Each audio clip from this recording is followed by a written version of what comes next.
India के intelligence agency raw के former chief Amarjeet Singh की तरफ से एक बहुत बड़ी और बहुत होपफुल स्टेटमेंट सामने आई है, जिसमें उन्होंने ये बोला है कि मुझे यानी उन्हें ऐसा लगता है कि 2023 के एंड तक इंडिया के प्राइम मिनिस्टर नरेंद्र मोदी पाकिस्तान को बेल आउट पैकेज देने वाले हैं। क्या ऐसा पॉसिबल हो सकता है? और सेकेंडली ये सवाल करेंगे कि जब से हम पैदा हुए हैं, जब से हम देख रहे हैं, यही सुनते आ रहे हैं कि पाकिस्तान एक मुश्किल मोड़ से गुजर रहा है। कभी हम IMF के पास जाते हैं, कभी हम वर्ल्ड बैंक के पास जाते हैं, तो क्यों ना अब हम अपने रिलेशन नेबर्स के साथ बेहतर करके देख लें और एड नहीं ट्रेड की पॉलिसी को अपना के देख लें कि क्या हमारी रिलेशंस 2023 के एंड तक इंडिया के साथ इतने अच्छे हो जाएंगे कि वो हमें बेल आउट पैकेज दे दें, और कब तक हम दूसरे मुल्कों से ऐड लेते रहेंगे, इमदाद लेते रहेंगे, हम अपनी हालात को कब ठीक करेंगे?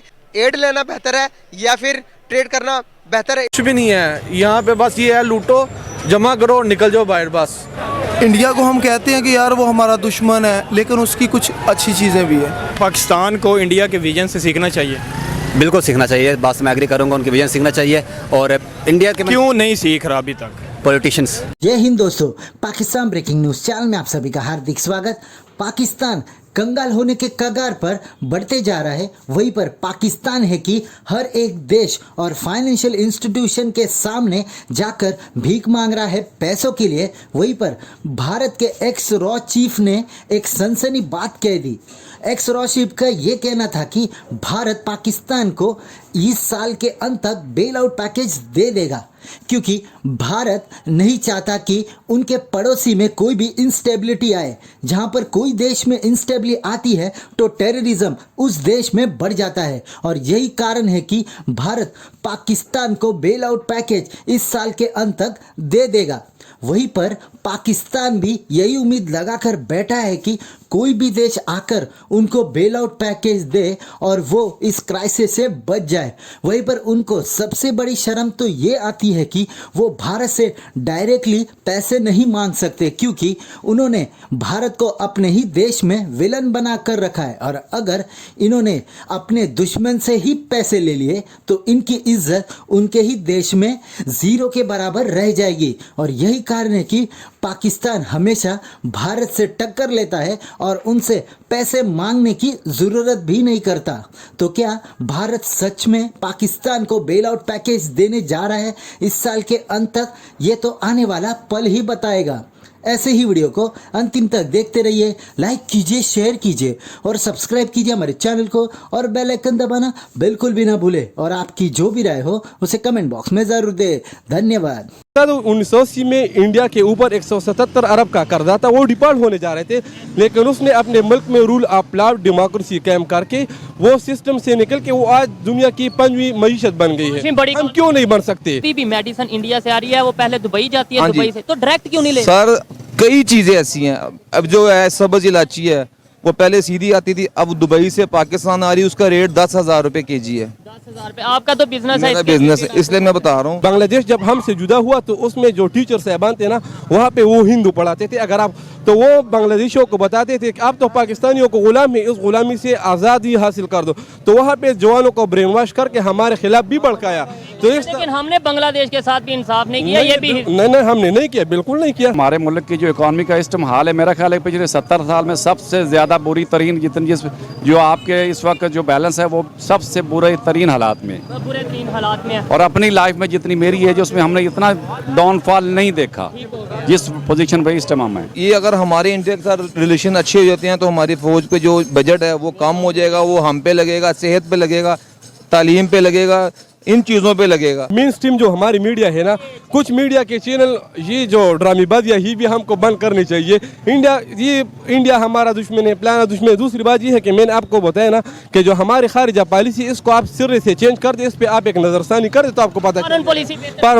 हम तो सिरे से किसी को पता नहीं फॉरेन पॉलिसी। वो मिनिस्टर बेचारा सुबह सवेरे किधर एक मुल्क में चक्कर लगाते पड़ोसियों की यहाँ नहीं जाता। आप क्या समझते हैं, इंडिया से हेल्प लेनी चाहिए, इंडिया से ट्रेड करनी चाहिए, इंडिया से बराबरी के हैसियत से अगर हम कुछ करें तो उसमें कोई इशू नहीं है। पूरी दुनिया चलती है, इसमें तो कोई मामला नहीं है। इस बात में कोई शक नहीं कि इक्वालिटी बेस पे, लेकिन अब दुनिया ये कहती है पहले आप फिर इक्वल बेस पे आ तो जाओ। लेट्स सपोज उनकी इकोनॉमी देख लें, 600 अरब का उनके पास रिजर्व है, हमारे पास 3 अरब के ऑलमोस्ट रिजर्व बचे हैं, वो भी कोई किसी का कोई किसी का। फिर हम पहले बराबरी पे आ जाएं फिर बात करें। बेसिकली इंडिया जो है वो अपनी आवाम के लिए काम कर रहा है आईटी डिपार्टमेंट में, उसके अलावा गाड़ी के मैन्युफैक्चरिंग असेंबलिंग वगैरह पे, और अपनी आवाम को सहूलतें दे जा रहा है। लेकिन उसके बरकस अगर पाकिस्तान में देखेंगे, ये अपना पेट भरने के चक्करों में है। विजन नहीं है भाई, कुछ भी नहीं है यहाँ पे। बस ये है लूटो, जमा करो, निकल जाओ बाहर बस।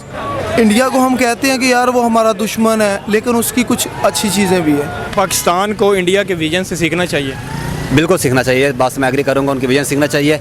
और इंडिया के क्यों नहीं सीख रहा अभी तक पॉलिटिशियंस? बेसिकली वो खुद अपनी प्रोडक्ट्स खुद मेंटेन कर रहे हैं, खुद ही बना रहे हैं, मैन्युफैक्चरिंग वगैरह वो खुद कर रहे हैं। यहाँ पे क्या चाइना आ जाए जी, हम लोग बैठे हैं, हमने कुछ नहीं करना। जो इंडिया है ना, अगर हम उसके पाँव भी पकड़ लेना, मैं मिसाल दे रहा हूँ, तो वो हमारी पीठ में छुरा घोंपेगा। उसकी वजह पता क्या है? छुरा अवाम की पीठ में हमारी गवर्नमेंट नहीं घोंप रही कि जी इंडिया हमारा दुश्मन कंट्री है।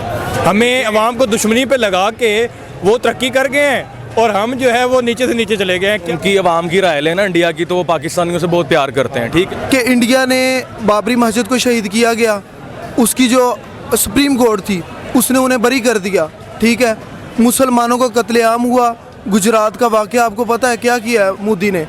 उसने वो अदालतों ने उसका कुछ भी नहीं किया। टैक्स लगाने के भाई अपने बच्चे हमने सुपर चूरन बेचा है। ऐसे ही हमने अवाम को सुपर चूरन बेचा है कि यार आपका वो है दुश्मन, आपका वो है दुश्मन। अवाम को दुश्मनी में लगा के अवाम का रड़गा कर गए। अपनी सीट के पीछे पड़े यार। जो भी मंदिर को शहीद किया गया अटक में जो था, हमारे सुप्रीम कोर्ट ने क्या कहा, वो आज भी जेलों में है। लेकिन इसका मतलब ये नहीं कि उधर की आवाम जो आपसे नफरत करती है, ये हमारे दिलों में दिमागों में डालते हैं। ऐसा कुछ नहीं है भाई, पहले आप खुद तो स्टैंड हो लो, तब आप इंडिया को कोई ब्लेम करो। ना भूलें कि कुछ चीज़ों में पाकिस्तान इंडिया से बेहतर भी है। किन चीज़ों में ज़रा वो चीज़ें मुझे बताएं। दिमाग में डाल दिया जी इंडिया ये, इंडिया वो, प्लान। और देखो भाई वो तरक्की कहाँ कर गए, वो कहाँ पहुँच गए इस टाइम।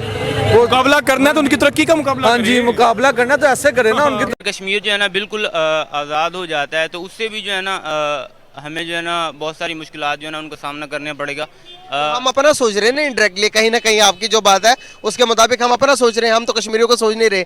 अगर कश्मीर का हमें कश्मीर चाहिए क्यों? देखें, कश्मीर हमें चाहिए क्यों? सिंपल सा क्वेश्चन है। कश्मीर जो है ना बहुत ज़्यादा खूबसूरत इलाका है। और मोहम्मद अफजल साहब एक बात बताओ यार, बाकी सारी बातें छोड़ो, सारे काम छोड़ो, एक बात बताओ, क्या हमें पड़ोसियों के साथ अपने रिलेशन को ठीक करना चाहिए या नहीं? बिल्कुल। हाँ जी, हम जो है ना एक चीज़ कर सकते हैं, जिस तरह की ज़िंदगी हम अभी जी रहे हैं ना, इस ज़िंदगी से अच्छा है कि हम जो है ना जिहाद कर लें, ठीक है, इंडिया के साथ, ठीक है। उससे जो है ना एटलीस्ट हमें जो है ना जन्नत तो कंफर्म हो जाएगी ना। अभी एक भाई मिले आपके सामने, उनसे बात चल रही थी, उन्होंने कहा कि अगर इंडिया के साथ अपने रिलेशन बेहतर करें तो एक ही हल है कि इंडिया के साथ जहाद की जाए। क्या आपको लगता है कि जहाद हर चीज़ का हल है? नहीं सर, जहाद बिल्कुल हर चीज़ का हल नहीं है सर। जो मोस्टली जो है एक एडवांस सोसाइटी में हम एजुकेटेड लोग हैं, हमें डिबेट्स करनी चाहिए, डायलॉग करनी चाहिए। तो पहले जो हमारी इशूज़ उनके साथ चल रही है कश्मीर का, वो सारे पर पहले सबसे पहले टेबल टॉक्स होनी चाहिए। जो भी उसका कॉन्सिक्वेंसेस निकले, अगर पॉजिटिव निकले तो फिर उसके साथ परमानेंटली जो है वो करना चाहिए। अदरवाइज़ ये अखलाकी तौर पर ये बिल्कुल नाइंसाफ़ी होगी कि हम कश्मीरियों के साथ ये जुल्म होगा कि दुश्मन को मात देते थे। क्या आज का मुसलमान, मेरे पूरी बात करने का पर्पस ये है, क्या आज का मुसलमान, आप खुद अपने गिरेबान पर जाके, मैं अपने गिरेबान पर जाऊँ, हमारे पॉलिटिशियन अपने गिरेबान पर जाके, क्या हमने इस मुल्क को इतने कैपेबल छोड़ा कि आज हम अगर निकलते हैं जंग के लिए, जहाद के लिए, 4 जंगें लड़ चुके हैं हम इंडिया से, सिर्फ और सिर्फ कश्मीर के लिए, तो वो 4 जंगों ने हमें क्या हासिल करवाया और हम दुनिया से पीछे चले गए, क्यों चले गए? आप इसका आंसर दे दें मुझे। जंगे हल है कश्मीर? कश्मीर का मसला हमने 71 का मुआहदा आपने पढ़ा? नहीं सर। शिमला मुआहदा? नहीं सर। सर आपने यूएन के रेजोल्यूशंस पढ़े हैं? यूएन ने क्या रेजोल्यूशन दिए? सर वो उन्होंने जो राइट्स दिए हैं उसको कश्मीरियों का, अगर वो जाना चाहते पढ़े हैं या नहीं पढ़े यूएन के रेजोल्यूशन? सर पॉलिटिकल लीडर्स, यकीन करो आप जिस दिन ये रेजोल्यूशन और शिमला मुआहदा को पढ़ के आओगे मेरे पास, आपको कश्मीर का जो मसला है वो आपके माइंड के ऊपर सेट आउट हो गया। इकोनॉमी चाहिए या फिर कश्मीर चाहिए? एक ही जवाब देना आपने, और जवाब थोड़ा सोचे समझ के फिर मुझे जवाब चाहिए, इकोनॉमी या फिर कश्मीर। पाकिस्तान के पूरी सिनेरियो को अपने दिमाग के अंदर घुमाएं, उसके बाद मुझे आंसर दें। आटा नहीं मिल रहा, आटा नहीं है। अगर देख लिया जाए, मैं थोड़ा रिस्पॉन्ड करूँगा, पाकिस्तान में कश्मीर से बदतरीन हालात है। पाकिस्तान में इस वक्त अगर एक साइड पे देखा जाए सर, एजावल वो तो हमें दिखाई नहीं दे रहा है जो हो रहा है हमारे मुल्क के लोगों के साथ। एजावल अगर देखा जाए तो कश्मीर, हम कश्मीरों के लिए इंडिया के लोग बेहतरीन है।